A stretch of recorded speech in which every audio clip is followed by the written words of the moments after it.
চার ভাবে মানুষের দুঃখ দুর্দশা দূর হতে পারে।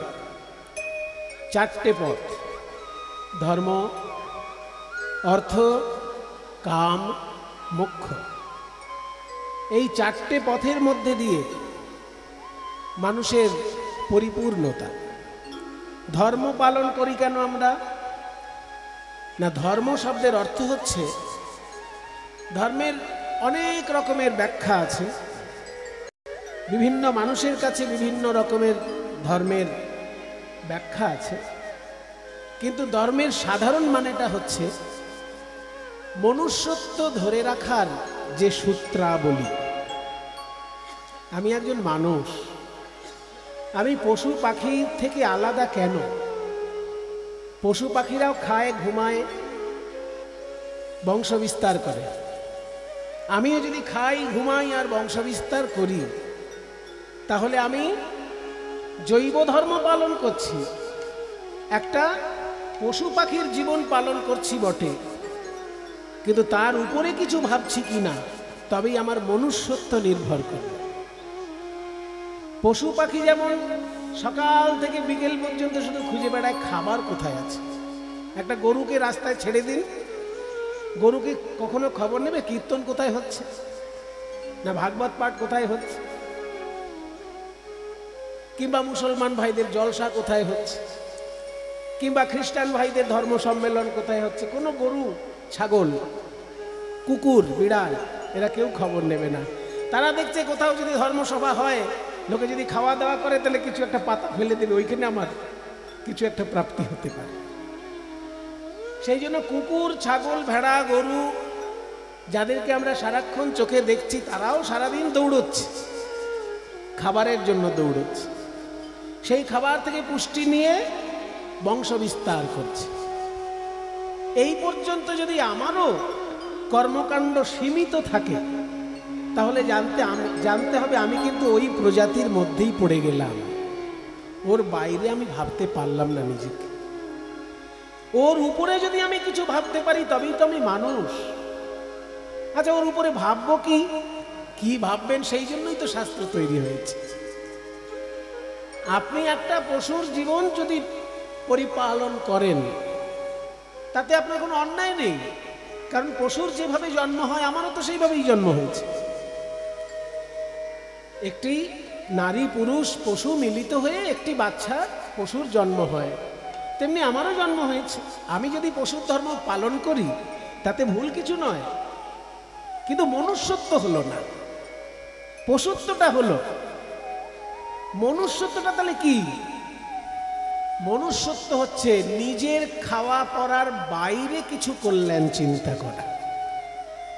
আমি ছাড়াও আরো 2-5 জনের মঙ্গল চিন্তা আমি করছি কিনা, আরো 2-5 জনের খাবারের ব্যবস্থা আমি করতে পারছি কিনা, আমি যদি শিক্ষা লাভ করে থাকি সেই শিক্ষা আরো বিতরণ করতে পারছি কিনা, এই জায়গাটা যদি কেউ চিন্তা করে তাহলে সে মনুষ্যত্বের কথাই ভাবছে।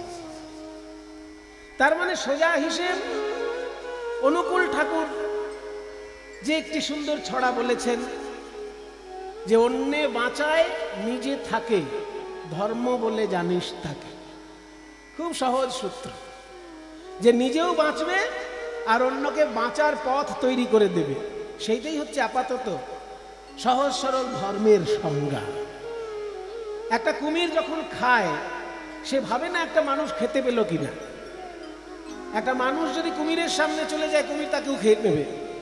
সেই মানুষটা চোর না সাধু ওসব বিচার করবে না, সাধুকে পেলেও খেয়ে নেবে, চোরকে পেলেও খেয়ে নেবে।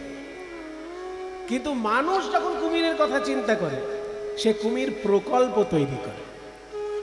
আপনারা সমুদ্রের ধারে বেড়াতে যাবেন, দেখবেন কুমির প্রকল্প আছে। মানে মানুষ ভাবে যে আমার যেমন বেঁচে থাকার অধিকার আছে, একটা কুমিরেরও বেঁচে থাকার অধিকার আছে।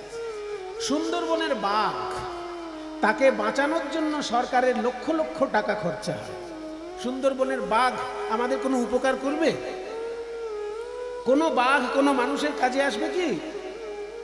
ওই জঙ্গল বেড়াতে গিয়ে যদি কেউ একটু বাঘ দেখতে পায়, ওইটুকুই যায়।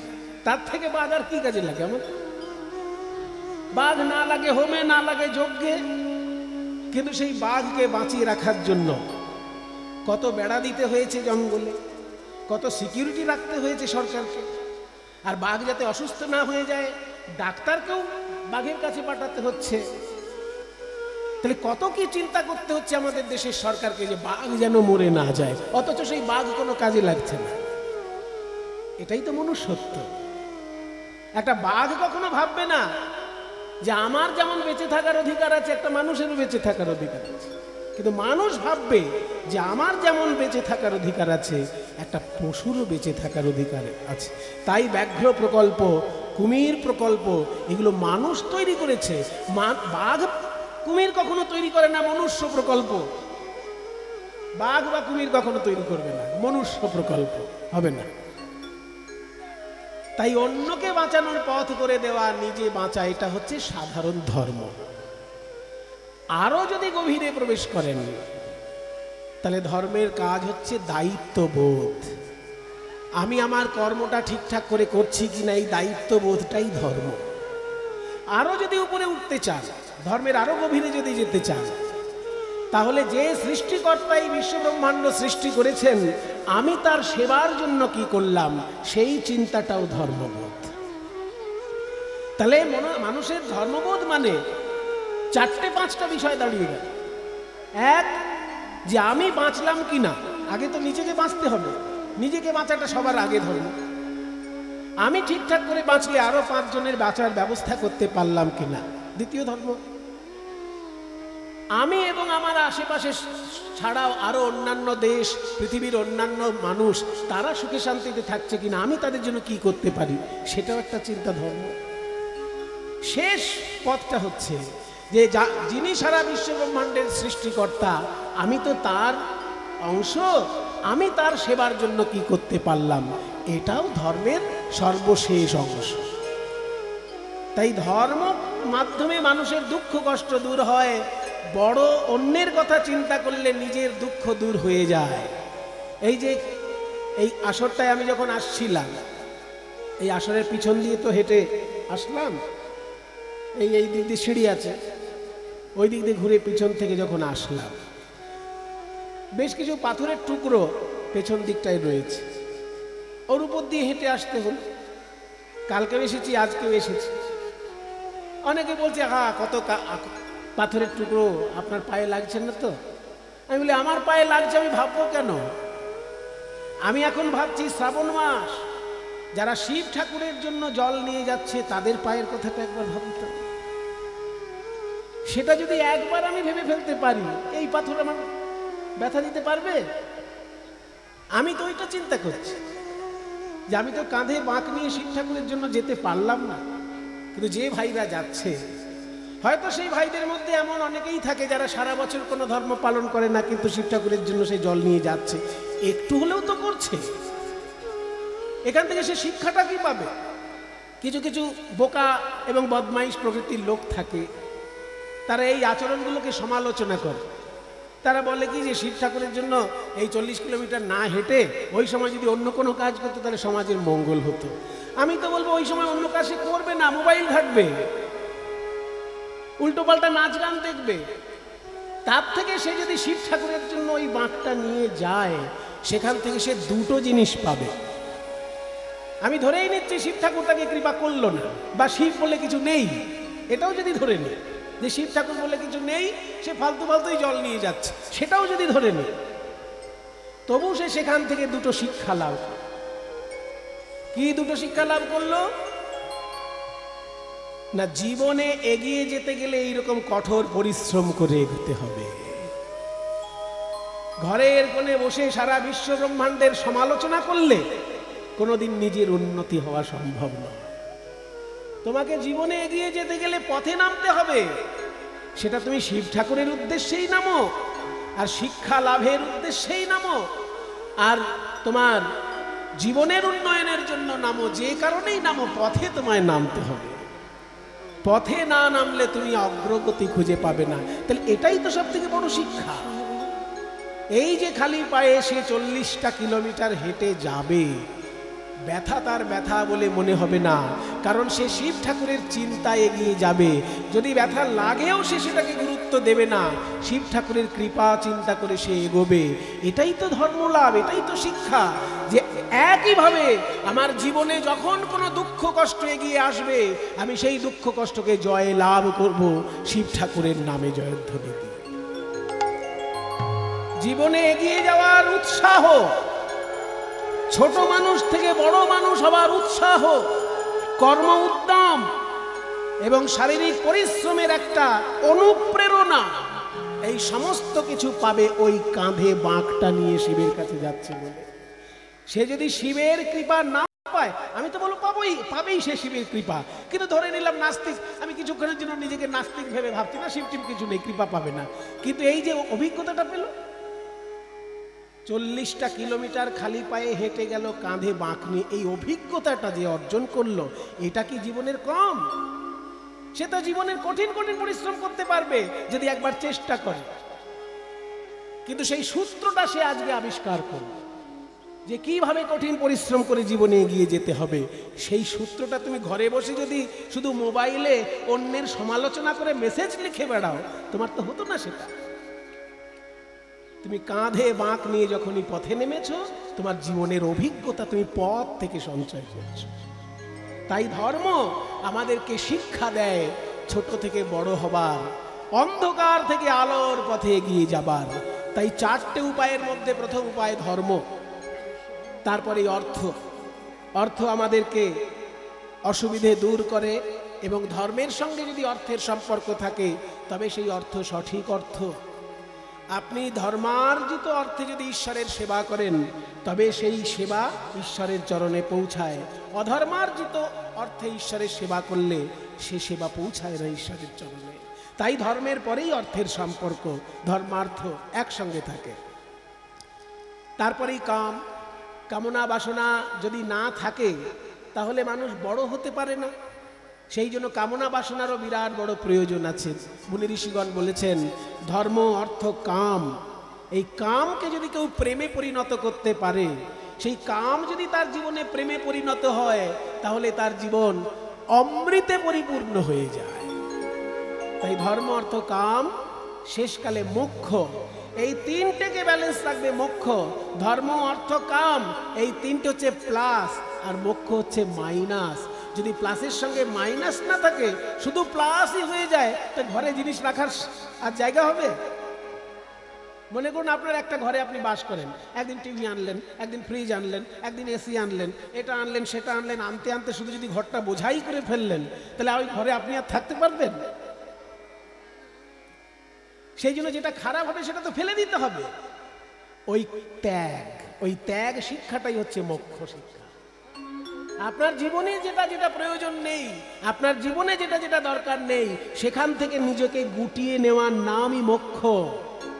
চোখ আকৃষ্ট হয় রূপে, কান আকৃষ্ট হয় শব্দে, নাক আকৃষ্ট হয় গন্ধে, জিহ্বা আকৃষ্ট হয় স্বাদে, ত্বক আকৃষ্ট হয় স্পর্শে। এই সব জায়গা আমাদের ক্ষতি করতে পারে।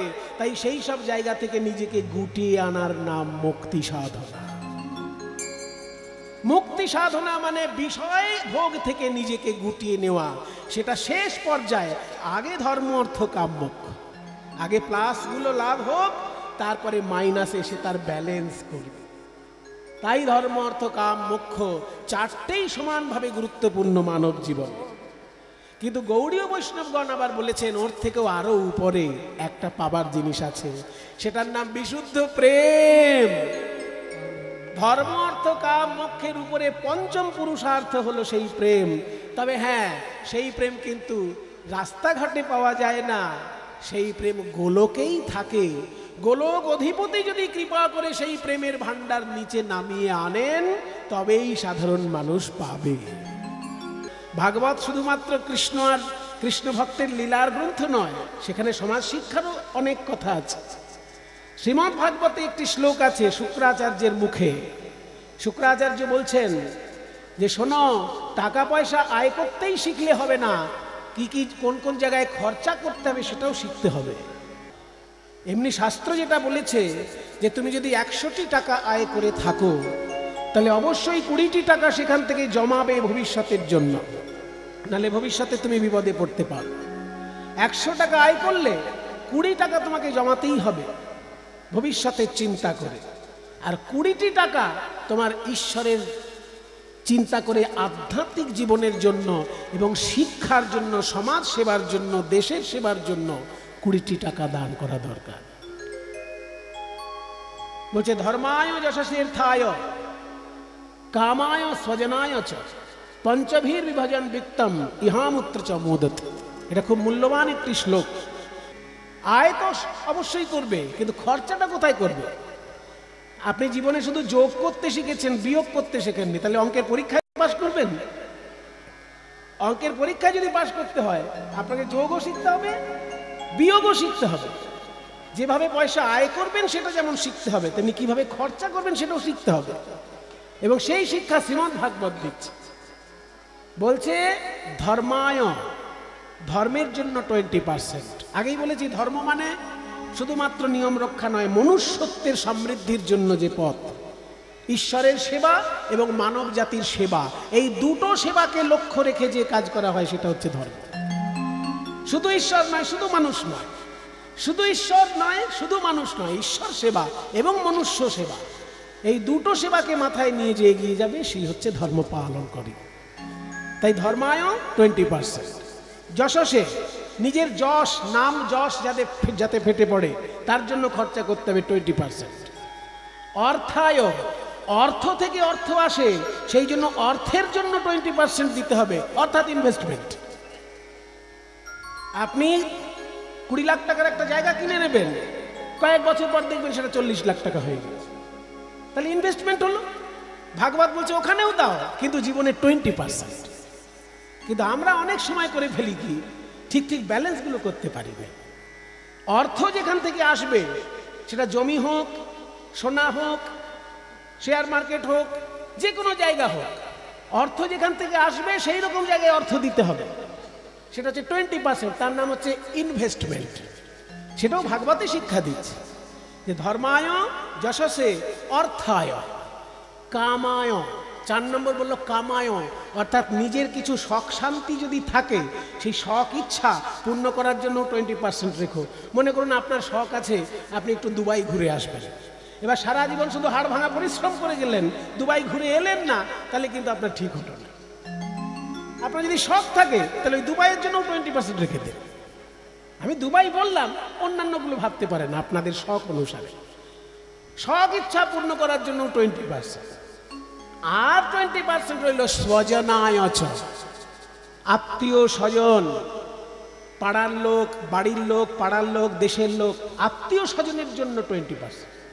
এই 5টি জায়গায় যদি কেউ ঠিক ঠিক খরচা করতে পারে, সে কি করবে? এই জগতেও সে আনন্দ পাবে, ওই জগতেও সে সুখে থাকবে। ইহ অমূত্র, ইহ মানে এই জগতে, অমূত্র মানে ওখানে, এখানে ওখানে। ইহামূত্র চ মোদতে, মোদতে মানে আনন্দ। সেই জন্যই বলা হলো যে ভগবান যে আমাদের খেলা শিখিয়েছেন, আমরা খেলবো। কোন খেলা খেলবো? এই হরি সংকীর্তনের খেলা, এই ঈশ্বরের সেবার জন্য দান করাটাও আমাদের একটা খেলার মধ্যে পড়ছে। তাই যারা যারা ঈশ্বরের সেবার জন্য এখানে সমবেত হয়েছেন, এত সুন্দর মন্দিরটি প্রকল্প এখানে দাঁড় করানো হয়েছে, আপনারা যে যেমন পারেন প্রাণ ভরে দান করবেন। উপস্থিত সকল গৌর গোবিন্দ অনুরাগী ভক্তবৃন্দ সবার শ্রী চরণে আমার কোটি কোটি দণ্ডবৎ প্রণাম। জগতের নাথ জগন্নাথ এখানে সাক্ষাৎ বিরাজ করছেন, 500 বছর ধরে বিরাজ করছেন। তিনি জগতের কল্যাণ করার জন্য নিজের ঘুম ছেড়েছেন। অনিমেষ আখি, সবার চোখে পলক থাকে, কিন্তু মাছের চোখে যেমন পলক থাকে না, তেমনি জগন্নাথের চোখেও পলক না। পলকহীন চোখ মানে নির্নিমেষ নয়ন। এই নির্নিমেষ নয়নে সব সময় দেখছেন মানুষের দুঃখ কষ্ট, মানুষের অসুবিধে দেখছেন তিনি। তিনি নানাভাবে মানুষের দুঃখ দুর্দশা দূর করছেন। বাঙালির ভাগ্য ভালো যে স্বয়ং চৈতন্য মহাপ্রভু রূপে সেই ভগবান নেমে এসেছেন গোলকের প্রেম দ্বারে দ্বারে বিতরণ করতে। আমরা তার কতটুকু উপলব্ধি করতে পারলাম বা পারলাম না সেটা আমাদের দুর্ভাগ্য সৌভাগ্যের ব্যাপার, কিন্তু মহাপ্রভু আমাদের মধ্যে এসে সেই গোলকের প্রেম বিতরণ করেছেন, এটাই পৃথিবীর মধ্যে সব থেকে বড় আশ্চর্য ঘটনা। আর এই কীর্তন গানের মধ্যে দিয়ে সেই প্রেমের স্বাদ, সেই প্রেমের সংস্পর্শে আসা যায়। সংকীর্তন প্রবর্তক শ্রীকৃষ্ণ চৈতন্য নিতাই গৌর হরি বল। সংকীর্তন যোগ্যে ভজে সে ধন্য। সংকীর্তন যজ্ঞের মধ্যে দিয়ে গোলকের প্রেম ভাণ্ডার সাধারণ মানুষের মধ্যে উজাড় করে দিলেন গৌরাঙ্গ মহাপ্রভু। তাই সংস্কৃত শ্লোকে তার প্রণাম মন্ত্রে বলা হয় আনন্দ লীলাময় বিগ্রহায়। তিনি হচ্ছেন আনন্দময় লীলাময় বিগ্রহ। হেমাভ, সোনার মতো উজ্জ্বল তার শ্রী অঙ্গ, দিব্যাচ্ছবি, দিব্য রূপ তার, এমন সুন্দর তিনি। হেমাভ দিব্যাচ্ছবি সুন্দরায় তস্मै মহাপ্রেম রস প্রহলায়। সেই মহাপ্রেম রস প্রদানকারী গৌরাঙ্গ মহাপ্রভুকে চৈতন্য চন্দ্রায় নমো নমস্তে। সেই চৈতন্য চন্দ্রের চরণে আমাদের সকলের প্রণাম নিবেদন হোক। আমরা গৌর সুন্দরকে প্রণাম জানাই। এইবার দেখি মহাপ্রভু গঙ্গার তীরে কি করছেন। সুরধুনি তীরে আজু গৌর কিশোর সহচর মেলিয়া আনন্দে বিভোর। খেলয়ে বিনোদ খেলা, খেলয়ে বিনোদ খেলা গোরা গোরা বন মালি। খেলয়ে বিনোদ খেলয়ে বিনোদ খেলা গোরা গোরা মালি। খেলে হরি নামের খেলা, হরি নামের খেলা ওই ভক্ত গসনে শচী দুলালা। খেলে হরি নামের খেলা, ওই ভক্ত সনে শচী দুলালা। খেলে হরি নামের খেলা। ও মায়েরা, খেলা কে না ভালোবাসে গো? ছোট ছোট বাচ্চারা যখন খেলা করে, মনে করুন পড়তে বসেছে আর পড়তে বসে খেলা শুরু করে দিই, ইকির মিকির চামচিকির চামে কাঁটা মজুমদার ধেল। অমনি মা বাবা এসে বকা দেয়, এই ছেলে পড়া বাদ দিয়ে খেলা করছিস কেন? তখন থতমত খেয়ে বাচ্চাটা খেলা বন্ধ করে দেয় বটে, কিন্তু চালাক চতুর ছেলে হলে কি বলতো যে আমি বাচ্চা ছেলে বলে আমাকে বারণ করছো, সচিন তেন্ডুলকারকে বারণ করো দেখি। আমাকে তো ধমকে দিলে খেলা বন্ধ কর বলে, কিন্তু সচিন তেন্ডুলকার, সৌরভ গাঙ্গুলি, তাকে কেউ বলতে পারবে খেলা করছিস কেন? তাহলে খেলা কে না ভালোবাসে? খেলার জন্য দেশের লক্ষ লক্ষ টাকা ইনকাম হয়, খেলায় মানুষের শরীর মন সুস্থ থাকে, খেলায় সমাজের উন্নয়ন হয়। তাহলে খেলা তো সবাই ভালোবাসে। সত্যি কথা বলতে কি, খেলা ভগবানও ভালোবাসেন, এবং সেই জন্য ভগবান যুগে যুগে অবতার রূপে নেমে আসেন। আমাদের শাস্ত্র বলছে যে বৈকুণ্ঠে 4 জন বিষ্ণু একসঙ্গে খেলা করছে। এই যে শঙ্খচক্র গদা পদ্মধারী নারায়ণ না, এই নারায়ণ 4 জন আছে বৈকুণ্ঠে। তাদের নাম হচ্ছে বাসুদেব, শঙ্কর্ষণ, প্রদ্যুম্ন, অনিরুদ্ধ। এই 4 জন বিষ্ণু, সবার হাতে শঙ্খচক্র গদা পদ্ম, আর সবাই খেলা করছে নিজেদের মধ্যে। সেই 4 জন বিষ্ণু ত্রেতা যুগে 4 ভাই রূপে জন্মগ্রহণ করলেন। রাম, লক্ষ্মণ, ভরত, শত্রুঘ্ন। ও মা, ভাই হয়েও তাদের আশা মিটল না, তারাই আবার দাপর যুগে ভাই এবং বন্ধু রূপে জন্মগ্রহণ করলেন। কৃষ্ণ আর বলরাম, আর ওদিকে 12 জন 24 জন বন্ধু। এই সবই কিন্তু এই নারায়ণের অংশ। তাই শঙ্খচক্র গদা পদ্মধারী নারায়ণ বৈকুণ্ঠে যেমন খেলা করেন, তেমনি রাম লক্ষ্মণ রূপে খেলা করেছেন, কৃষ্ণ বলরাম রূপে খেলা করেছেন। কিন্তু 12 জন 12 জন 24 জন বন্ধু, এই সবই কিন্তু এই নারায়ণের অংশ। তাই শঙ্খচক্র গদা পদ্মধারী নারায়ণ বৈকুণ্ঠে যেমন খেলা করেন, তেমনি রাম লক্ষ্মণ রূপে খেলা করেছেন, কৃষ্ণ বলরাম রূপে খেলা করেছেন। কিন্তু সেই খেলাতেও যখন তার আশা মিটল না, সে মনে মনে চিন্তা করলো, শ্রীকৃষ্ণ চিন্তা করলেন আগামী কলিযুগে যখন আমি যাব তখন শুধু ভাইরা মিলে খেলবো না, যে সামনে আসবে তাকেই আমার খেলার সঙ্গী করে নেব। বনের পশুকেও আমি ছাড়বো না, বনের পশুকেও আমার হরিনামের খেলার সাথী করব।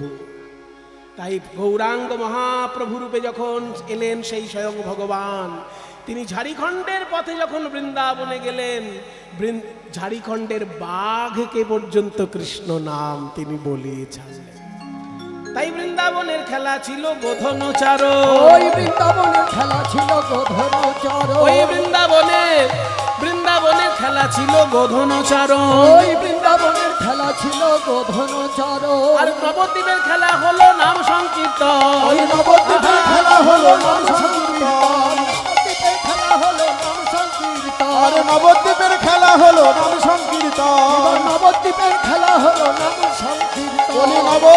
খেলা হলো নাম সংকীর্তন। বৃন্দাবনের ছিল মাঠে দৌড়া দৌড়ি, ওই বৃন্দাবনের খেলা ছিল মাঠে দৌড়া দৌড়ি, ওই বৃন্দাবনের খেলা ছিল মাঠে দৌড়া দৌড়ি, বৃন্দাবনের খেলা ছিল মাঠে দৌড়া দৌড়ি। আর নবদ্বীপের খেলা হলো ধুলাই গড়াগড়ি, নবদ্বীপের খেলা হলো ধুলাই গড়াগড়ি, মাখরে মাখরে মাখরে মাখরে, এই যে ব্রজ গোপীর পদ ধুলা মাখরে মাখরে, এই যে গোপীর পদ ধুলা মাখরে মাখরে। নবদ্বীপের খেলা হলো ধুলাই গড়াগড়ি, ওই নবদ্বীপের খেলা হলো ধুলাই গড়াগড়ি। বৃন্দাবনের খেলা ছিল মধুর ভাষণ, ওই বৃন্দাবনের খেলা ছিল মধুর ভাষণ, বৃন্দাবনের খেলা ছিল कन्हैया, भैया इधर आ इधर आ, अरे तेरे लिए मक्खन रखा हुआ है, ये मीठा मिश्री मक्खन खा ले भैया खा ले। বৃন্দাবনের খেলা ছিল মধুর ভাষণ, ওই বৃন্দাবনের খেলা ছিল মধুর ভাষণ। আর নবদ্বীপের খেলা হলো হরি নামে তেরো নবদ্বীপের খেলা হলো হরি নামে তেরো। যদি হরি বলে একবার কাঁদতে পারো, যদি হরি বলে একবার কাঁদতে পারো, মহাপ্রভুর খেলার সাথী হবে। যদি হরি বলে একবার কাঁদতে পারো, মহাপ্রভু খেলার সাথী হবে। হরি বলে একবার কাঁদতে পারো, মহাপ্রভুর খেলা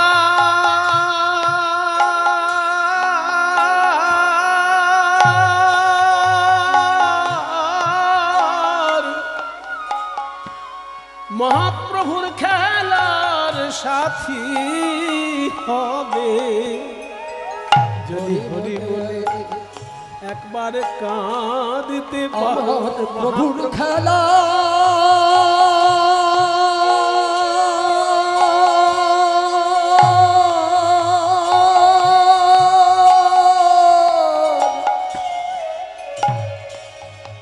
আমার প্রভুর খেলার সাথী হবে। হরি বলে একবার কাঁদতে পারো। সত্য যুগে ভগবান খেলা খেলেছেন, কিন্তু সাধারণ মানুষ তো তার সঙ্গে খেলার সুযোগ পায়নি। ত্রেতা যুগে ভগবান খেলা করেছেন, সাধারণ মানুষ কি ভগবানের সঙ্গে খেলার সুযোগ পেয়েছে? দাপর যুগেও ভগবান খেলা করেছেন বৃন্দাবনের মাঠে। শ্রীদাম, সুদাম, দাম, বসুদাম এরা খেলার সুযোগ পেয়েছে।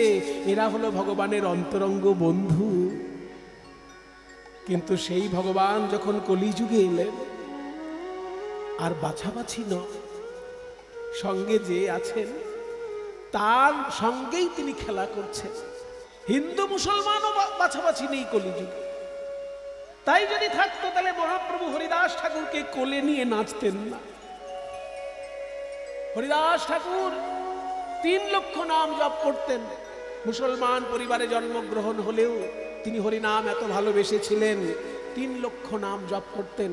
তাই হরিদাস ঠাকুরের মৃত্যুকালে স্বয়ং মহাপ্রভু তাকে কোলে নিয়ে নৃত্য করেছে। এই তো খেলা। সাধারণ মানুষের সঙ্গে ভগবানের খেলা যদি কোথাও ঘটে থাকে, এই কলিযুগে চৈতন্য লীলায় সবাই প্রত্যক্ষ করেছে। মহাপ্রভুর খেলার সাথী হবে, তোমার জাতের বিচার করবে না গো। মহাপ্রভুর খেলার সাথী হবে, তোমার জাতের বিচার করবে না গো। বলি এই তো কলি যুগের খেলা, এই তো কলি যুগের খেলা। বলি হরি বলায় আর বাহু তোলায়, এই তো যুগের খেলা। বলে হরি বলায় আর বাহু তোলা, এই তো কলি যুগের খেলা। বলে হরি বলায় আর বাহু তোলা। এই তো কলি যুগের খেলা। প্রভুর খেলার সাথী হবে, যদি হরি বলে একবার কাঁদতে পারো। ক্রিকেট খেলা, ফুটবল খেলা আমাদের ভারতবাসীর কাছে অত্যন্ত জনপ্রিয় দুটি খেলা। কিন্তু শুনলে আপনাদের খারাপ লাগবে, দুটো খেলাই বিদেশি খেলা। ক্রিকেটও আমাদের দেশের খেলা নয়, ফুটবলও আমাদের দেশের খেলা নয়। খেলা যেহেতু মানুষের শরীর মন সুস্থ রাখে, সেই জন্য খেলা দেশের হোক আর বিদেশের হোক সব খেলাই বরণীয়। কিন্তু তবু আমার নিজের দেশের খেলা সম্পর্কে কোনো খবরই রাখলাম না, আর বিদেশের খেলায় নাম হয়ে গেল, এটা তো বাঞ্ছনীয় নয়। ক্রিকেট অবশ্যই খেলবেন, ফুটবল অবশ্যই খেলবেন, কিন্তু মনে রাখবেন ওই দুটো বিদেশের খেলা। আপনার খেলা কোনটা? এই শ্রীখোল করতালে হরিনাম সংকীর্তন। এই খেলা এনে মহাপ্রভু ছোট জাত বড় জাত সবাইকে একাকার করে দিয়েছেন, এমনকি হিন্দু মুসলমানকেও একাকার করে দিয়েছেন এই হরি সংকীর্তনের খেলায়। তাই হরিনামের খেলা খেলছেন মহাপ্রভু সুরধুনির তীর আলো করে। আমাদের ভাগ্য ভালো যে সেই খেলার সঙ্গে আমরা যুক্ত হতে পেরেছি। আপনারা সবাই ভাগ্যবান যে সেই হরি সংকীর্তনের খেলায় আপনারা সাড়া দিয়ে সবাই এসেছেন। এত সুন্দর জগন্নাথের মন্দির এখানে তৈরি হচ্ছে, সকলের সম্মিলিত প্রচেষ্টায় এই জগন্নাথ মন্দির তৈরি হচ্ছে। কাগজটা একটু দাও। সকলের কাছে আমার প্রার্থনা যে মন্দিরটি সবেমাত্র শুরু হয়েছে, বিরাট আকারে মন্দিরটিকে পরিকল্পনা করা হয়েছে। আপনারা যে যেমন পারবেন প্রাণ ভরে সহযোগিতা করবেন। এই মন্দিরের প্রকল্পে প্রথম থেকেই যারা যুক্ত আছেন তাদের নামগুলো আমি একটু বলছি। যারা যারা বিশেষভাবে এই মন্দিরের জন্য সহযোগিতা করবেন তারা এই নামের বাঁদিকে মোবাইল নাম্বার আছে, সেই মোবাইল নাম্বারে যোগাযোগ করে আপনারা এই মন্দিরের সহযোগিতার জন্য হাত বাড়িয়ে দেবেন। যারা যারা বিশেষভাবে যুক্ত এই মন্দিরের সঙ্গে তারা হলেন কার্তিক মণ্ডল, বাপন বক্সি, সমিত সরকার এবং হাবু তার ডাকনাম, নিখিল চন্দ্র পাল, শিবু সরকার, গৌর দত্ত এবং সঞ্জয় পাল। যে নামগুলি আমি বললাম এই প্রোগ্রাম ওই অফিসে আছে। এই প্রোগ্রামের আপনাদের যে প্রোগ্রামের লিফলেট তার ঠিক উল্টো দিকে এই নামগুলো লেখা আছে। এই নামগুলোর পাশে পাশে মোবাইল নাম্বার আছে। আপনারা এই সুন্দর মন্দিরটিকে সকলে মিলে পূর্ণ সহযোগিতা করে পরিপূর্ণ রূপ দান করুন। এই নাম্বারগুলোতে যোগাযোগ করে আপনারা বিশেষভাবে দান দিতে পারেন, অবশ্যই দেবেন।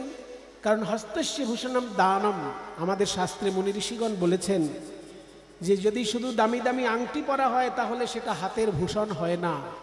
যে হাত দান করতে শেখেনি সেই হাত হচ্ছে কঙ্কালের হাত, সেই হাত অলংকৃত হাত নয়। ভগবান গৌর সুন্দর আমাদের জন্য আনলেন সুস্থ স্বাভাবিক সুন্দর একটি সংস্কৃতি, তার নাম সংকীর্তনের সংস্কৃতি। সেই সংকীর্তনে আজকে আমাদের অমানুষ থেকে মানুষ হবার মন্ত্র শেখানো হয়, আর মানুষ থেকে দেবতা হবার মন্ত্র শেখানো হয়। যারা অমানুষ থেকে মানুষ হয়ে গেছে তারা যদি কীর্তন শোনে তারা ধীরে ধীরে দেবতা হয়ে যায়, আর যারা মানুষের শরীর নিয়ে ঘোরাফেরা করছে কিন্তু অমানুষ হয়ে আছে, তারা যদি দিনের পর দিন কীর্তন শোনে তারা অমানুষ থেকে মানুষ হয়ে যায়। এই জন্যই তো কীর্তনের আসরে বাণী শুনতে হয়, ভগবানের বাণী, মহাপুরুষের বাণী। আজকে মহাপুরুষ দেখুন গৌরাঙ্গ সুন্দর, তিনি মাকে কত ভালোবাসেন। সারাদিন কীর্তন গাইতে গাইতে যেই বিকেল বেলায় সূর্য ঢলে পড়েছে পশ্চিম গগনে, অমনি বলছে দাদা সারাদিন কীর্তন করেছি, আর এখন নয়, এবার মাকে গিয়ে প্রণাম করব। জীবের কল্যাণের জন্য কীর্তন গাওয়াটা যেমন আমার ধর্ম, তেমনি আমার মা জননী ঘরে বসে আমার পথপা নেচে কাঁদছেন, তাকে প্রণাম করে আসাটাও আমার ধর্ম। তাই বিকেল বেলায় কীর্তন করতে করতে মহাপ্রভু চলেছেন মাকে প্রণাম করতে। দিবায় অবসান দাসপাড়ি হেরি গৃহেতে চলিলা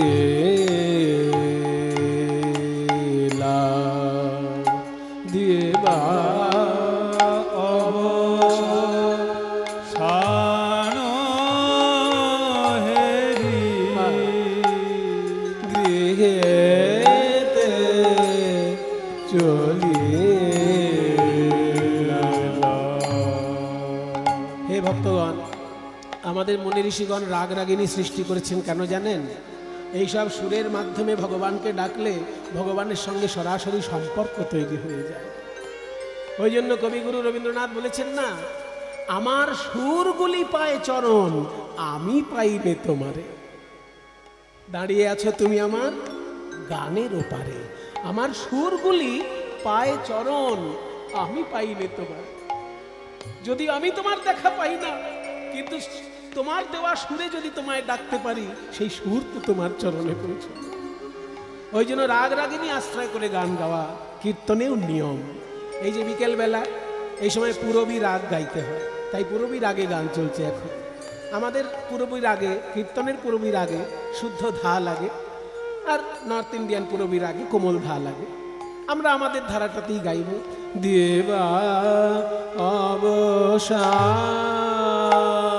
অবসান হেরি গৃহেতে চলিলা দেবা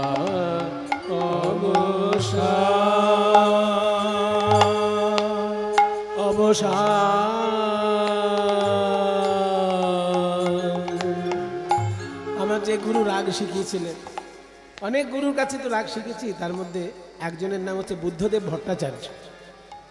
তিনি রাগের এত সূক্ষ্মাতি সূক্ষ্ম বিষয়গুলি জানেন, ভাবা যায় না যে অবসান কিভাবে দেখায়। দিবায় অবসান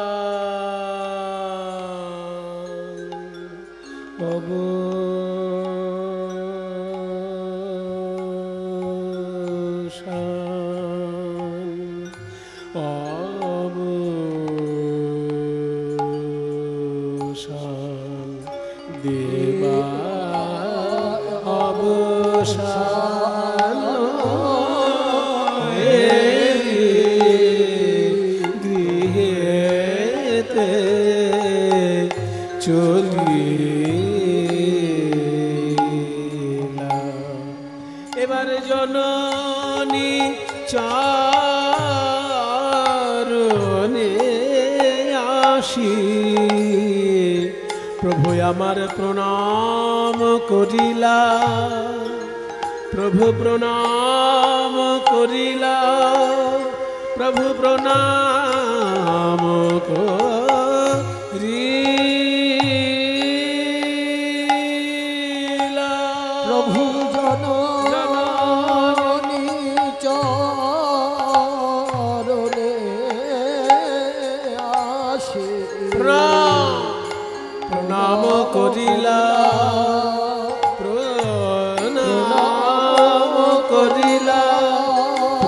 নাম করি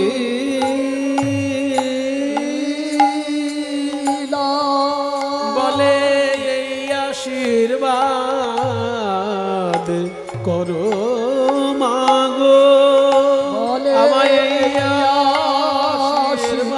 আশীর্বাদ করো মাগো যেন বদন ভরে নাম গাইতে পারি আমায় এই আশীর্বাদ করো মাগো যেন বদন ভরে নাম গাইতে পারি আমায় এই আশীর্বাদ করো মাগো যেন জীবের দুঃখ দূর করতে পারি আমায় এই আশীর্বাদ করো মাগো যেন জীবের দুঃখ ঘুচাতে পারি আমায় এই আশীর্বাদ করো মাগো যেন ত্রিতাপ জ্বালা জুড়াতে পারি আমায় এই আশীর্বাদ করো যেন ত্রিতাপ জ্বালা জ্বালা জুড়াতে পারি আমায় এই আশীর্বাদ করো যেন জীবের জ্বালা জুড়াতে পারি বলি মাগো তোমার পায়ে পড়ি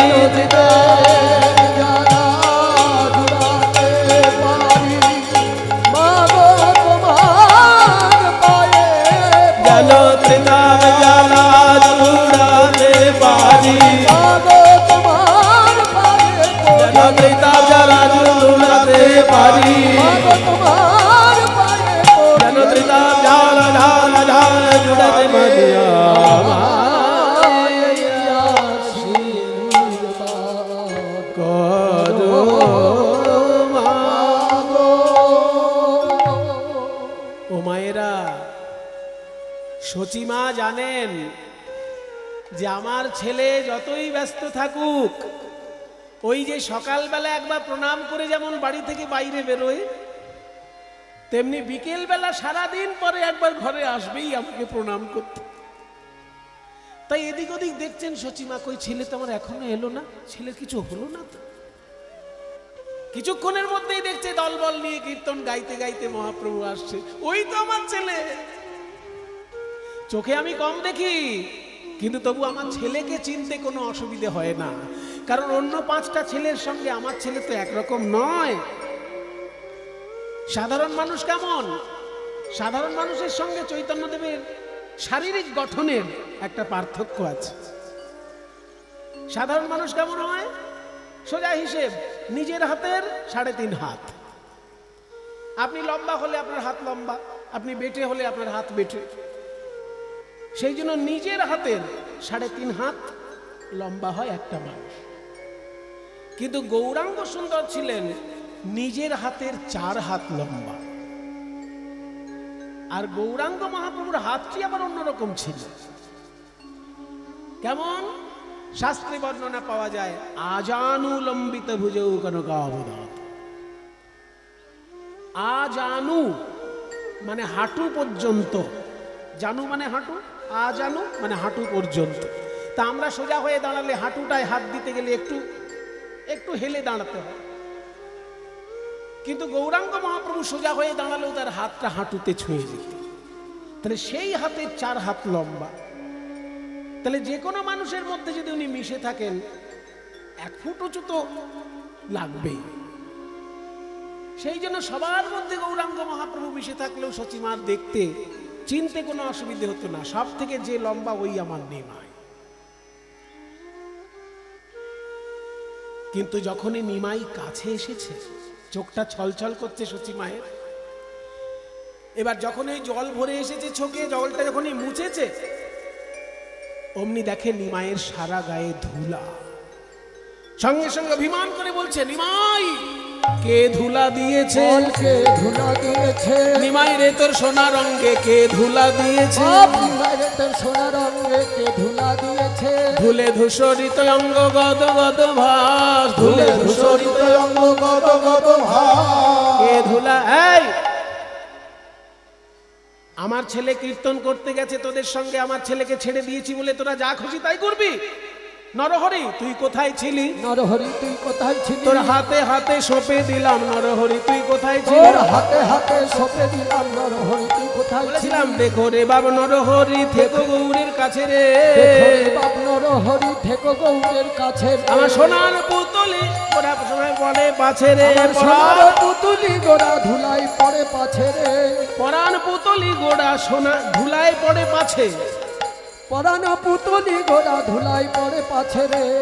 বলি তার এই কি প্রতিফল? তার এই কি প্রতিফল? নরহরি বল বল তার এই কি প্রতিফল? নরহরি বল বল তার এই কি প্রতিফল? আমি আর যেতে দেব না, আর যেতে দেব অভিমানে সচি মাতা বলে আর যেতে দেব না, মানে সচি মাতা বলে আর যেতে দেব ওই সংকীর্তনে বিশ্বম্ভরে আর যেতে দেব না, সংকীর্তনে বিশ্বম্ভরে আর যেতে দেব।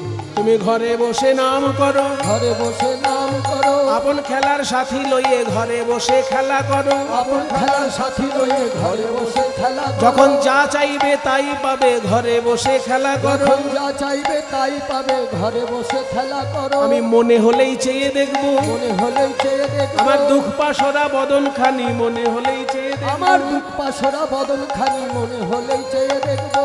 এত মিষ্টি মিষ্টি আখরগুলি শ্রীপাদ রামদাস বাবাজি মহারাজ, আর যেতে আমার দেব গুরুদেব না। শ্রীমৎ বৈষ্ণব চরণ দাস বাবাজি মহারাজ, তার গুরুদেব শ্রীমৎ রামদাস বাবাজি মহারাজ একেবারে লীলায় ডুবে গিয়ে তারা এইসব কথা বলতেন, তবেইতেই এত মিষ্টি কথা মায়ের মুখের কথা আমরা শুনতে পাচ্ছি। বলছে নিমাই তুমি ঘরে বসে খেলা করো, সঙ্গীদেরকে ডেকে নাও, ঘরে বসে হরিনাম করো, আর পথে যেতে দেবো না, বাইরে গেলেই তো ধুলো মেখে আবার আসবে, আর আমি যেতে দেব না, ঘরে বসে খেলা করো, ঘরে বসে খেলা করো, আপন খেলার সাথী লইয়ে ঘরে বসে খেলা করো, আপন খেলার সাথী লয়ে ঘরে বসে খেলা করো। খেলা করলে তোমার লাভ হোক না হোক আমার লাভ হবে, আমি মনে হলেই চেয়ে দেখব, আমি মনে হলেই চেয়ে দেখব, আমি মনে হলেই চেয়ে দেখবো আমার দুঃখ পাশরা বদন খানি। কি সুন্দর কথাটা, দুঃখ পাশরা মানে দুঃখ ভুলানো যে বদন, এই নিমাইয়ের বদন আমার দুঃখ ভুলানো বদন, দুঃখ পাশরা বদন, যে বদন দেখে সব ভুলেছি, দুঃখ পাশরা বদন খালি, যে বদন দেখে সব ভুলেছি, যে বদন দেখে সব ভুলেছি, যে বদন দেখে সব ভুলেছি, যে বদন দেখে সব ভুলেছি। আমি মনে হলেই চেয়ে দেখব, আর যেতে দেব না, আর যেতে দেব না। ধূসরিত অঙ্গ গদ গদ ভাস, ধুলে ধূসরিত অঙ্গ। গদ গদ ভাস। পদকর্তা এক পাশে বলছে, ও মা তোমার গৌর হরির গায়ে ধুলো দেবে এমন সাহস কারোর আছে? আসলে তোমার নিমাই এমন ছেলে, তুমি তো জানো না, ও ভক্ত পদ ধুলা যেখানেই দেখে সেইখানে গড়াগড়ি দেয়, কারণ শ্রীকৃষ্ণই তো গৌরাঙ্গ মহাপ্রভু। শ্রীকৃষ্ণের আবার ইচ্ছা হয়েছিল ভক্ত হব, কোন পথে সহজে ভক্ত হওয়া যায়? ভক্ত হওয়ার তো কঠিন পথ অনেক আছে। মনে করুন কেউ বলল আপনি রোজ 3 লক্ষ নাম করুন, ভক্ত হয়ে যাবেন। তো 3 লক্ষ নাম রোজ করতে গেলে অবস্থাটা কি হবে? হরে কৃষ্ণ কৃষ্ণ কৃষ্ণ হরে হরে, হরে রাম রাম রাম হরে হরে, এই মহামন্ত্র 108 বার জপ করে যদি 64 বার করা হয় তবে হবে 1 লক্ষ নাম। তাহলে 364 কত হচ্ছে? 318 180 আর 3 4 12 192, তাই তো? তাহলে 192 বার যদি 108 করে হরে কৃষ্ণ নাম করতে হয়, আপনি সংসারের আর কোনো কাজ করতে পারবেন? ওই জন্য হরিদাস ঠাকুর যা পারবে সেটা আমরা পারবো না। কঠিন পথ অনেক আছে, কিন্তু সহজ পথটা কি? শ্রীমদ্ ভাগবত তখন শ্রীকৃষ্ণকে উত্তর দিল, হে শ্রীকৃষ্ণ ভগবান, আপনি তো ভক্ত হতে চান, সব থেকে সহজ পথটা ভাগবতে আছে। প্রহ্লাদ বলেছে না, নৈষামতিস্তাবদুরুক্রমাঙ্গ্রেণ স্পৃশত্যনরথাপগমো यदर्थः महीयशावपादरजोऽभिषेकं निष्किञ्चनानां न वृणीत यावत्। প্রহ্লাদ বলছে নৈষামতিস্তাব, বেশি বিশ্লেষণ করছি না, সংক্ষেপে বলছি। প্রহ্লাদ বলছেন যে মহতাম নিষ্কিঞ্চনানাং মহতাম পাদ রজোভিষেকম ন বৃণীত যাবৎ।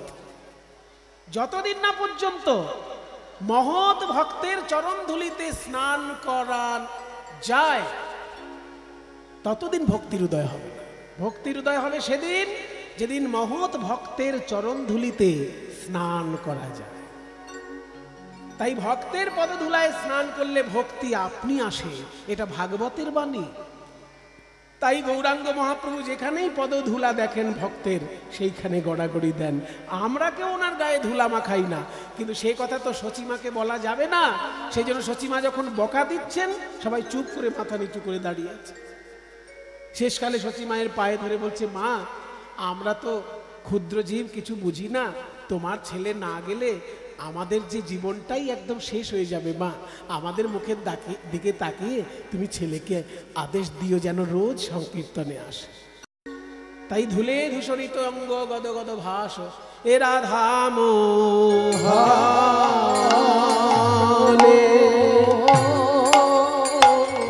পদ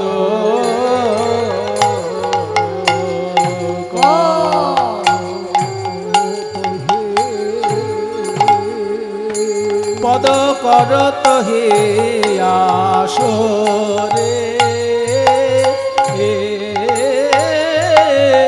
আহা মরি গুরু গুরু দাদা খেদা খেদা হনি হাইয়া থো গুরু গুরু দাদা খেদা খেদা দাদা ভাই দাদা না ঝেড তাকিতা ঝেড তাকিতা ঝেড তাকি গুরু গুরু দাদা ভাই দা গুরু গুরু দাদা গুরু গুরু দাদা তাকি তাকিতা ধাওতে ধাওতে ধাও তাকিতে ধাও দা গুরু গুরু দাদা খেদা খেদা ধা গুরু গুরু দাদা খেদা খেদা দাদা ভাই না দাদা ভাই না ঝেড তাকিতা ঝেড তাকিতা ঝেড গুরু দাদা ভাই দা গুরু দাদা ভাই গুরু দাদা তাকি তাকিতা ধাওতে ধাওতে ধাও ধাতা ধাতে খেতা খেতা দিনি খেতা খেতা খেতলে তাকেতা খেতলে তাকেতা ধাওতা ঝাতা করতো হি ধাতা ঝাতা খাদে ধা ধাওতা ঝাতা ধাতা খাদলে খেতা খেতা দিনি তাকে দিনা খেতে তা খেতলে তাকেতা খেতলে তাকেতা ধাওতা ঝাতা ধা খাদলে ধা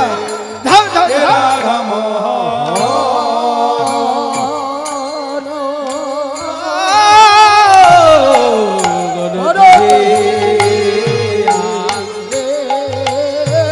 রাধা দাতে দাতে ধাজ খেলে খেলে দাতে দাতে ধাজ দাতে দাতে ধাজ খেলে খেলে দাতে ধাজ দাতে খেলে দাতে খেলে দাতে খেলে দাতে দাতে ধা আ দাতে দাতে ধা আ দাতে যা খেলে নাগজিন ধৈয়া তা খেলে নাগজিন ধৈ যা খেলে নাগজিন ধৈয়া তা খেলে নাগজিন যা করে তিকে তক তেরে কে তা दो करे ताके तेरे के दो तेरे तेरे तेरे तेरे दात तेरे तेरे तेरे तेरे तेरे दात तेरे तेरे दात तेरे तेरे दात तेरे तेरे तेरे तेरे को कागु दात को दिन को कागु दात को गने ते गने ते गने ते गने ते गाना गने तक तेरे के गने किता की किता तेरे के ताक तेरे के जाता को जा जा को जा जा जा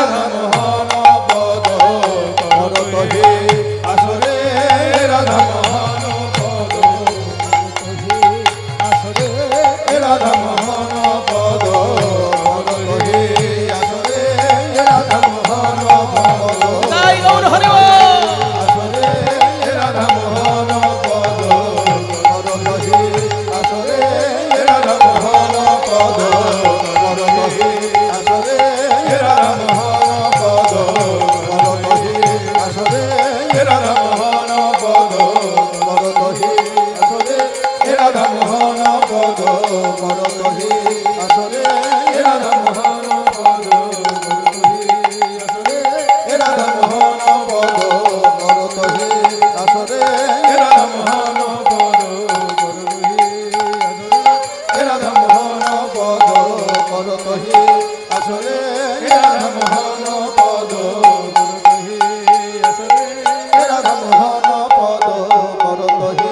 আসরে রাধা মোহন পদ করতহি আসরে রাধা মোহন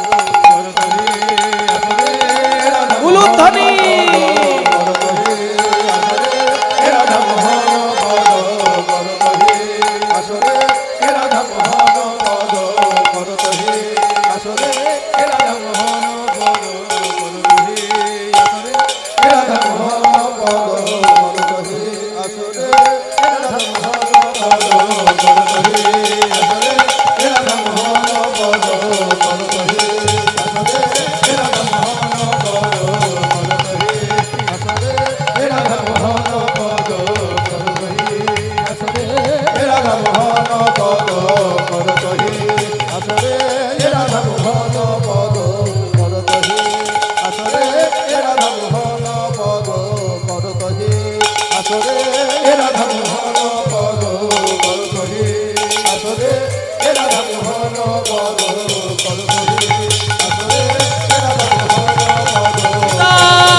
चलुन ताहले नवद्वीप থেকে वृंदावन যমুনা तीरे जाए।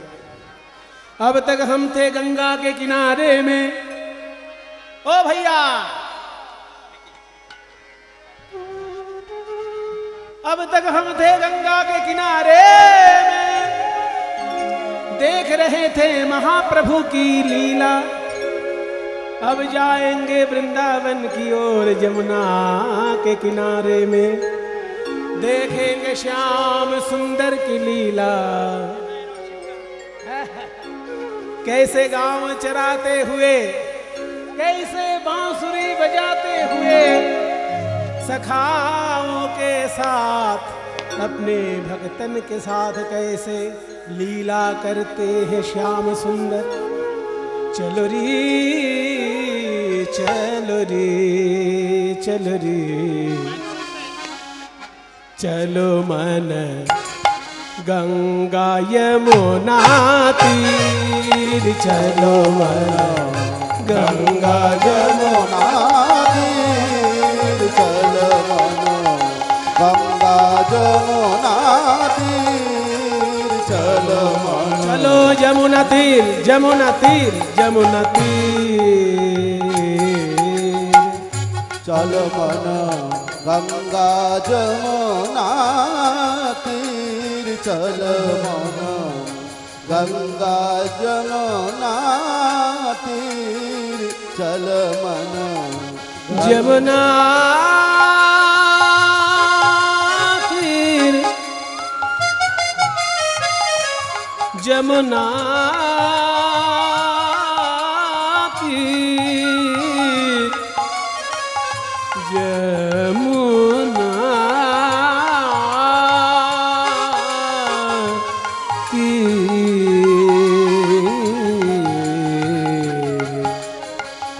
गंगा यमुना तीर, चलो गंगा यमुना तीर, चलो मन गंगा यमुना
অসিত দা এসেছেন, উনি প্রজ্ঞাময় পুরুষ ডক্টর মহানামব্রত ব্রহ্মচারী এবং চয়নে উৎপল সাহার লেখা।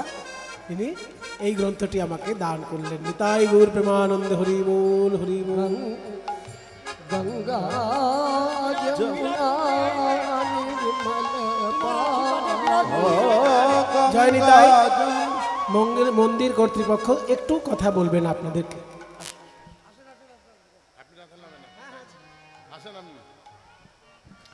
জয় জগন্নাথ, জয় গৌর। আমরা বারবার প্রত্যেকটা কীর্তনিয়া খুব সুমধুর সাথে বলছেন এই মন্দির নির্মাণের জন্য। তো আজকে আমাদের সব থেকে বড় দাতা আমরা শক্তি বিশ্বাসের সুযোগ্য পুত্র বৌমাকে পেয়েছি। মন্দির কমিটির তরফ থেকে আমার সেক্রেটারি বাবন বক্সি এবং সম্পাদক আমাদের শিবু সরকার তাকে আপনাদের সামনে উত্তরে দিয়ে বরণ করে নিচ্ছেন। জয় জগন্নাথ। সামনে আসো, সামনে যাও।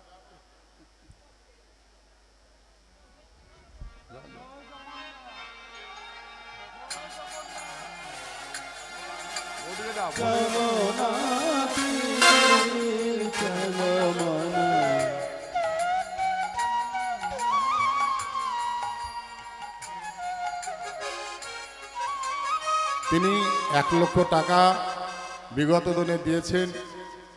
আজকেও তিনি ঘোষণা করলেন আমাদের কীর্তন জগতের সম্রাট সম্মানীয় সুমন ভট্টাচার্যের কথা শুনে তিনিও 50,100 টাকা মন্দির নির্মাণ দান করছেন এবং একটি চূড়া যা খরচ লাগবে তিনি দেবেন। জয় জগন্নাথ, জয় জগন্নাথ। একটা চূড়া বানাতে যা লাগবে সেই খরচটা মুরারি বিশ্বাস দেবে। এবারে আমরা ঘোষণা করছি যারা আজকের এই দান পালাটা বহন করছেন, বেশি লোক সময় নেব না, 1 মিনিট সময় নেব।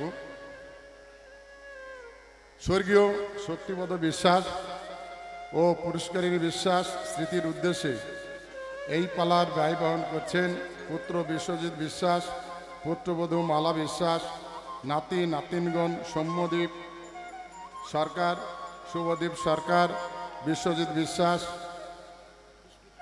বিস্মিতা বিশ্বাস, বিপ্রজিৎ বিশ্বাস, স্মিতা, সৌমিতা, বিপ্রজিৎ বিশ্বাস মুরুটিয়া আংশিক দান করছেন।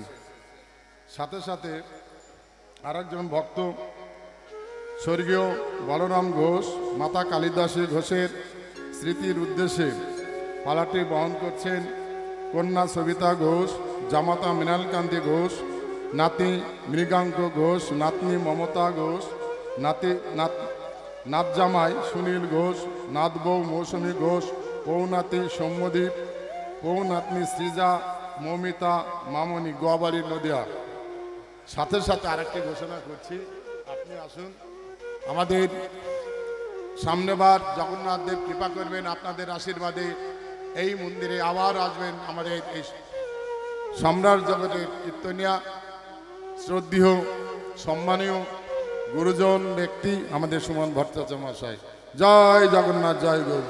জয় জগন্নাথ, জয়। তিনার কথায় মুগ্ধ হয়ে গৃহ নির্মাণের জন্য বিশেষ দান করছেন তথাগত বক্সি পিতা বাপন বক্সির মজবাতান 50,200 টাকা। তার জন্য একটু আপনাদের কৃপা প্রার্থনা করছি। জয় জগন্নাথ। আর একজন ভক্ত সার্থক সরকার মুরুটিয়া, পিতা সমীর সরকার 50,100 টাকায় গৃহ নির্মাণ দান করলেন। জয় জগন্নাথ।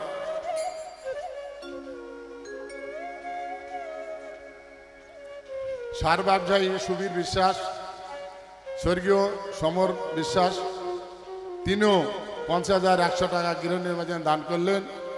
তিনার জন্য আমরা প্রার্থনা করি তার জন্য ব্যবসা খুব সুদৃঢ় আর বৃহৎ আকারে হয়। সেই সাথে ঘোষণা করছি যতদিন পারব আমাদের কীর্তনে বলেছেন গুরুজন 20% নয়, সর্বত্র দিয়ে আমরা এই মন্দির তৈরি করব।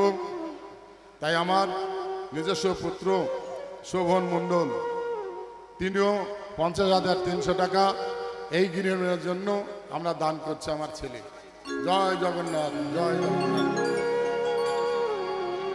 চলো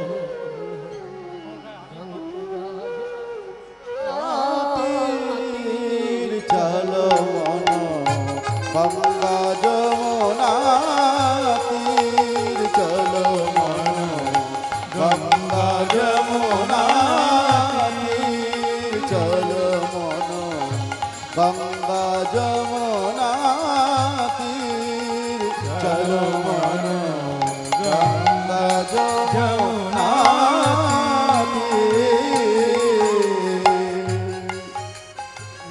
गंगा जमुना निर्मल पानी, ओ गंगा जमुना निर्मल पानी शीतल शीतल होत शरीर मन गंगा जमुना तीर चलो जमुना तीर जमुना तीर जमुना तीर। ओ बंसी बजावत नाचत कान्हा, बंसी बजावत नाचत कान्हा।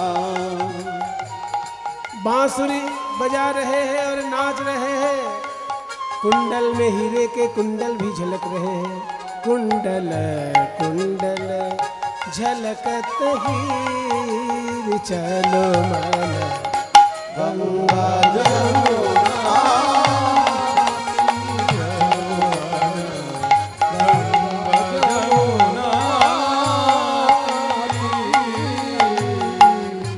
मोर मुकुट पीतांबर शोहे, मोर मुकुट पीतांबर शोहे कुंडल झलकत हीर चलो मन गंगा जमुना तीर चलो मन मीरा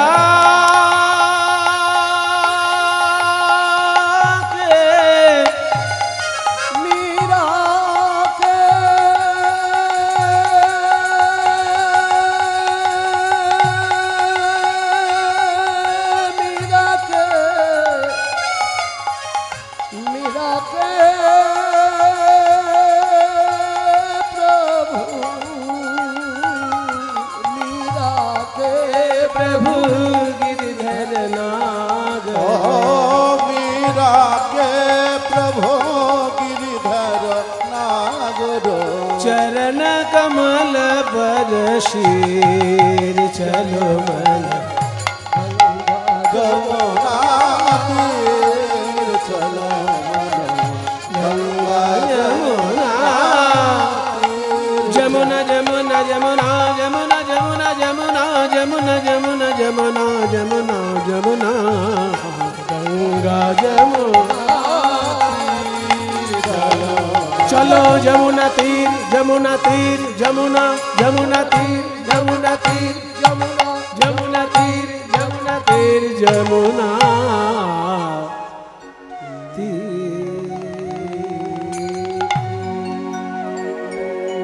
श्यामं हिरण्यपरिधिं वनमाल्यबरः धातु प्रबाल नटवेशमनुव्रतांसे विन्यस्तहस्तमितरेण धुनानमब्जं कर्णोत्पलालककपोलमुखाब्जहासम्। শ্রীমদ্ ভাগবতে সখা সঙ্গে গোবিন্দের রূপটি কেমন তার বর্ণনা।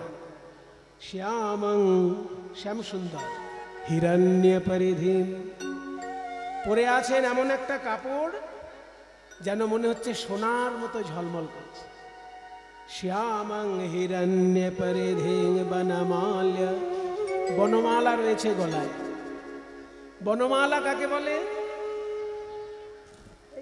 ফুলের মালা হলেই বনমালা নয়, বনমালার একটা সংজ্ঞা আছে। শ্রীপাদ রূপ গোস্বামী বলেছেন বনমালা কাকে বলে না, আজানুলম্বিতা মালা বনমালেতি কথিতা। যে মালাটি শ্রীকৃষ্ণের গলা থেকে শুরু করে হাঁটু পর্যন্ত ঝুলবে তাকে বলে বনমালা। তাহলে ভাগবতের শ্লোকেও আমরা বনমালা শব্দটা পাচ্ছি। শ্যামং হিরণ্য পরিধিং বনমাল্য বরহ, বরহ মানে ময়ূরের পালক। ধাতু প্রবাল নটবেশ মনুব্রতাংশে, আরো যেসব মণিমুক্ত দিয়ে সাজানো আছে তার শ্রীঅঙ্গ, তার মধ্যে বিশেষ বিশেষ ধাতু কি কি? প্রবাল এবং মণি। ধাতু প্রবাল মণি শ্যামং হিরণ্য পরিধি বনমাল্য বরহ, ধাতু প্রবাল নটবেশম। নটবেশম, নট মানে নৃত্যশিল্পী। কৃষ্ণকে দেখে মনে হয় যে এক্ষুনি কত নাচ দেখাবে, এমন ভঙ্গি নিয়ে দাঁড়িয়ে থাকে, ওই জন্য নটবেশম। নটবেশম অনুব্রতাংশে বিন্যস্ত হস্তম। অনুব্রত মানে বন্ধু। অনুব্রত নাম তো শুনেছেন আপনারা? কাজে অনুব্রত শব্দের অর্থ হচ্ছে বন্ধু। শ্যাম শ্যাম হিরণ্য পরিধিং বনমাল্য বরহ, ধাতু প্রবাল নটবেশম অনুব্রতাংশে। অনুব্রত অংশে, অনুব্রত মানে বন্ধু। অনুব্রত মানেটা ভাঙুন, অনুব্রত মানে আমার যা ব্রত, আমার সঙ্গী যদি সেই ব্রতে একসঙ্গে চলে তবে সে অনুব্রত হবে। আমি কীর্তন ভালোবাসি আর আমার বন্ধু ডিস্কো ভালোবাসে, তাহলে অনুব্রত বলা যাবে না। বন্ধু ঠিক আছে, খেলার সময় বন্ধু, খেলার সাথী। আমি ফুটবল খেলবো, ও ফুটবল খেলবে। আমি কীর্তন ভালোবাসি, ও ডিস্কো ভালোবাসি, সেটা হতে পারে, সেটা খেলার বন্ধু হতে পারে, কিন্তু অনুব্রত বলা যাবে না তাকে। অনুব্রত মানে আমার যে ব্রত, সেই ব্রতটি যদি আমার সঙ্গীও পালন করে তবে সেই বন্ধুকে অনুব্রত বলা হয়। তাহলে শ্রীকৃষ্ণের বন্ধু যারা, তারা কৃষ্ণকে ভালোবাসে, কৃষ্ণ যখন যা বলে তখনই তাই খেলে, সেই জন্য তাদেরকে অনুব্রত বলে। অনুব্রত অংশে, অংশ মানে কাঁধ। এখানে অংশ মানে অ অনুস্বার তালবস্য নয়, অ অনুস্বার দন্তেশ। শুনে নাও, এসব ব্যাকরণ পড়তে হবে, তাহলে এই মজাগুলো পাওয়া যাবে না। তো আমি বলছি অনুব্রত অংশ, আপনি যদি ভেবে রাখেন বন্ধুকে কেটে কেটে অংশ করা হয়েছে, তাহলে তো সব বললাই কেন? আমি বলছি অনুব্রত অংশ, আপনি ভাবছেন তাহলে বন্ধুর অংশ কিছু একটা হবে, তা না। অংশ মানে কাঁধ, সেটা বানান হচ্ছে অ অনুস্বার দন্তেশ। তাহলে বন্ধুর কাঁধে একটা হাত দিয়ে মজা করে ভঙ্গি করে দাঁড়িয়ে আছে। শ্যামং হিরণ্য পরিধিং বনমাল্য বরহ, ধাতু প্রবাল নটবেশ মনুব্রতাংশ, বিন্যস্ত হস্তমিতরেণ ধুনানমব্জম। অংশে বিন্যস্ত হস্তম মানে বন্ধুর কাঁধে একটা হাতকে বিন্যস্ত করে দাঁড়িয়েছে, আর অন্য একটা যে হাত খালি আছে সেটাই কি করছে? একটা পদ্ম ফুল নিয়ে মজা করে ঘুরিয়ে ঘুরিয়ে খেলা করছে। পদ্ম ফুলটা ঘুরাচ্ছেন, পদ্ম ফুলের গন্ধটা যেন চারিদিকে আরো ছড়িয়ে যাচ্ছে। তাহলে বিন্যস্ত হস্তমিতরেণ ধুনানমব্জম, কর্ণোৎপলালক কপোল মুখাব্জহাসম। কানে রয়েছে উৎপল আর কপোল মুখাব্জহাসম। সেই কানের দুলটা, কানের যে ফুলটা সেটা গালের মধ্যে। কপোল মানে গাল, হ্যাঁ, কপোল মানে গাল। আর কপাল, কপল আর কপাল এক জিনিস নয় তো, ওই জন্য বারবার ব্যাকরণে আসতে হবে। কপাল মানে কি? এই যে উপরে নাক আর চোখের উপরের অংশ, নাক চোখ এর উপরে যেটা আছে সেটা কপাল, আর কপল মানে গাল। এবার একজন কীর্তন ওই আছে না, আগেকার দিনে মানে পড়াশোনা না করে যারা শুনে শুনে কীর্তন করে তাদের অবস্থা কি হয়, তার একটা উদাহরণ আছে। শুনে যারা কীর্তন গাইছে, গুরু আনুগত্য শেখেনি, সেটা তো বলবো না, 90% বলবো না। যারা করছে তারা কষ্ট পেলেও আমার করার কিছু নেই, গল্পটা যেহেতু শুনেছি তাই বলছি। যারা না শিখে কীর্তন শুনে কীর্তন গিয়ে বেড়াচ্ছে তাদের অবস্থাটা কি হতে পারে তার একটা গল্প আছে। যে লেখা আছে, মানে গায়ক যিনি, তিনি গেয়েছেন কপল ভাসিয়া যায় নয়নের জলে। কপল মানে গাল, তাহলে গাল দুটো ভেসে যাচ্ছে চোখের জলে। এটা হচ্ছে কীর্তনের গাইছে একজন কীর্তনিয়া। এবার যে শুনে মুখস্থ করেছে সে ভাবছে কপলটা আবার কি জিনিস, অত কি জিনিস জানার দরকার নেই, আসলে এটা কপাল হবে, উনি ভুল করে কপল বলেছে। সেই জন্য সে যখন আসলে গাইছে তখন বলছে কপাল ভাসিয়া যায় নয়নের জলে। তখন একজন বিদগ্ধ শ্রোতা, শ্রোতার মধ্যে সবাই তো বোকা থাকে না, বেশ কিছু তো পড়াশোনা করা লোকও থাকে, অনেক পড়াশোনা করা মানুষ শ্রোতার মধ্যে বসে থাকেন।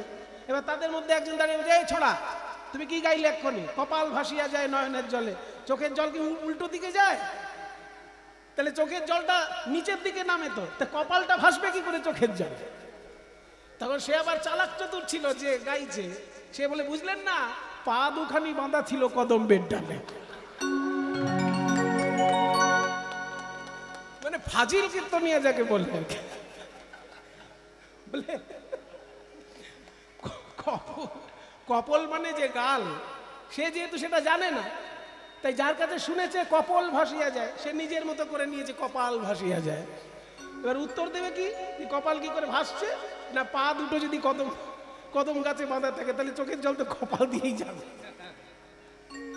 তাই বলছে পা দুখানি ভাষা ছিল, বাঁধা ছিল কদম্বের ডালে।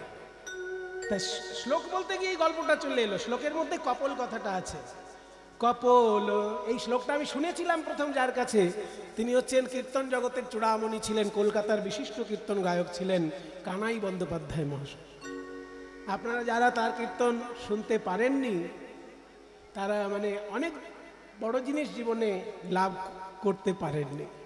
মানে এত শ্রুতিমধুর কীর্তন ছিল ওনার, যারা ওনার কীর্তন শুনেছে তারা কোনোদিন ভুলতে পারবে না।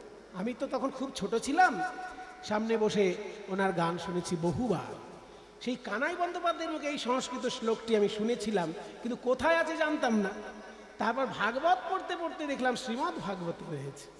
শ্যামং হিরণ্য পরিধিং বনমাল্য বরহ ধাতু প্রবাল নটবেশ মনুব্রতাংশ বিন্যস্ত হস্তমিতরেণ ধুনানমভজম বিন্যস্ত হস্তমিতরেণ ধুনানমভজম।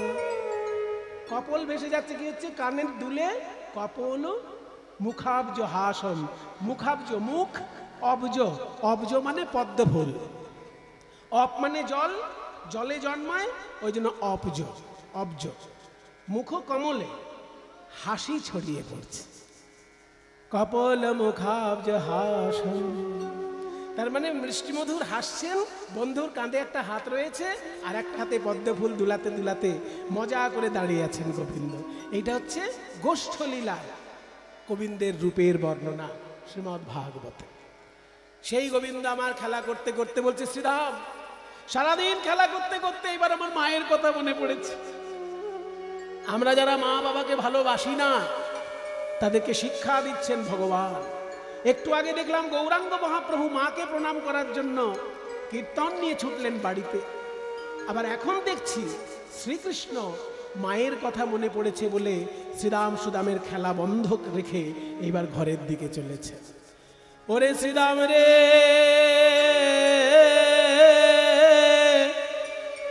ও শ্রীরাম,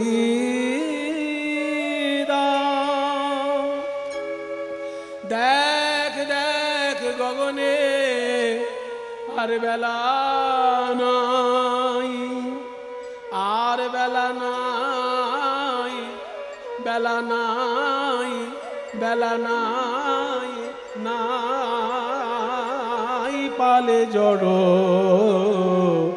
করো।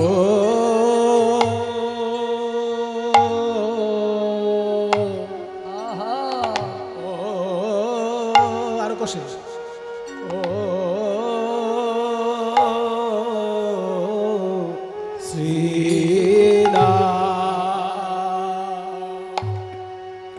পাল জড় কর শ্রীদা আয়া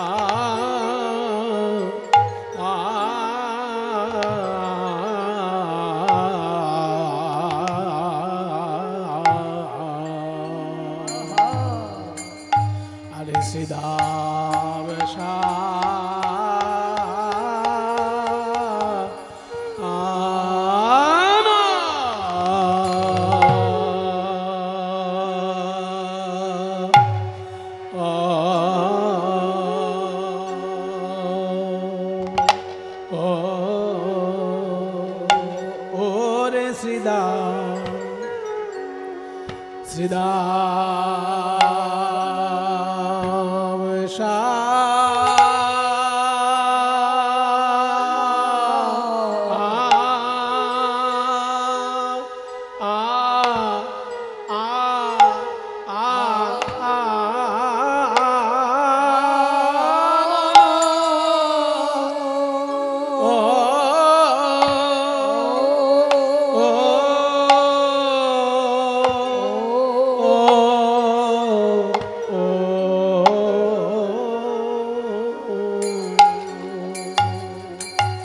শ্রীদাম শানে দাও সিংহা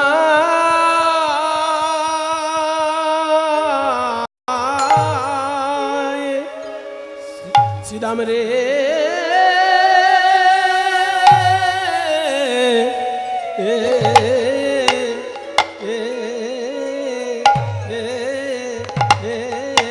পাল পাল পাল জড়ো করো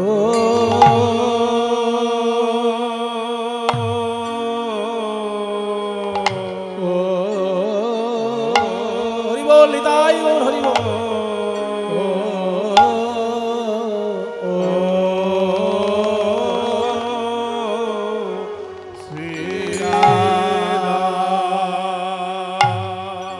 পাল জড় করো শ্রীদাম দেখ দেখ গগনে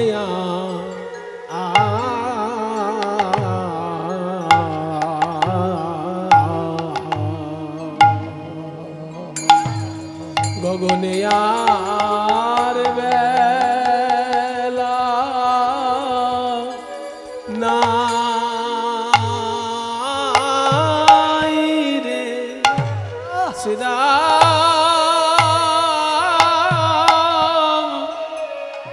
এবার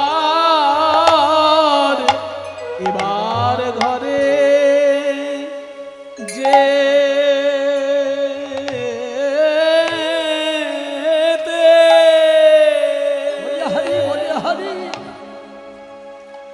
ঘরে যেতে হবে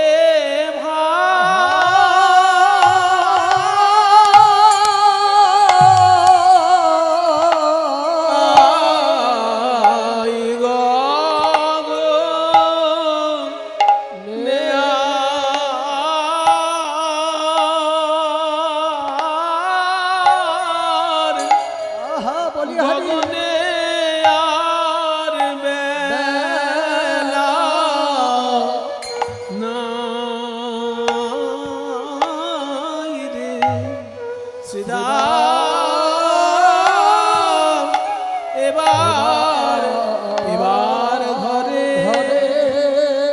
যে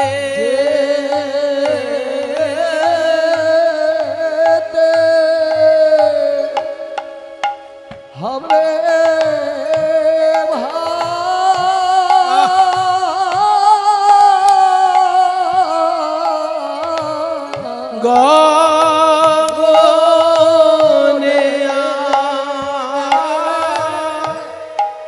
গগনে আর গগনে আর বেলা নাই শ্রীদাম এবার এবার ঘরে যে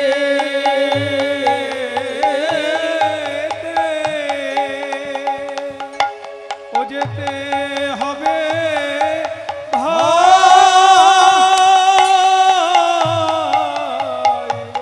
গগনে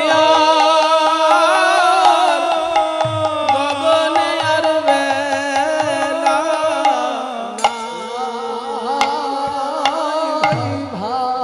শ্রীদাম এবার ঘরে গগনে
গগনে আর গগনে বেলা 14 মাত্রা মধ্যম দাস কৃষ্ণ। এবার ঘরে 1 2 3 4 5 6 7 8 9 10 11 12 13 14 1 14 মাত্রা শোন মধ্যম দাস কৃষ্ণ। এবার ঘরে যেতে হবে এবার পালে পালে পালে জড়ো ছোট তালি করো শ্রীদান শান দাও সিংহা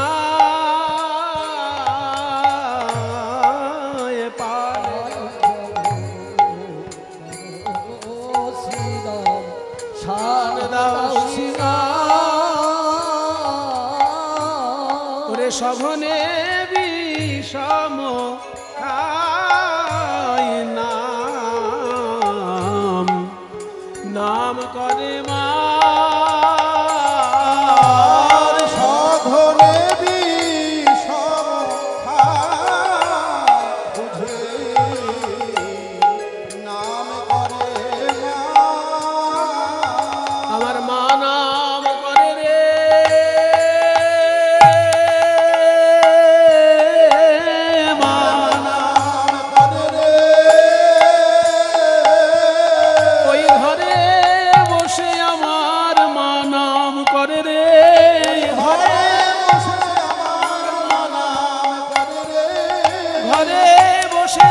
আমার প্রাণের গোপাল বলে ঘরে বসে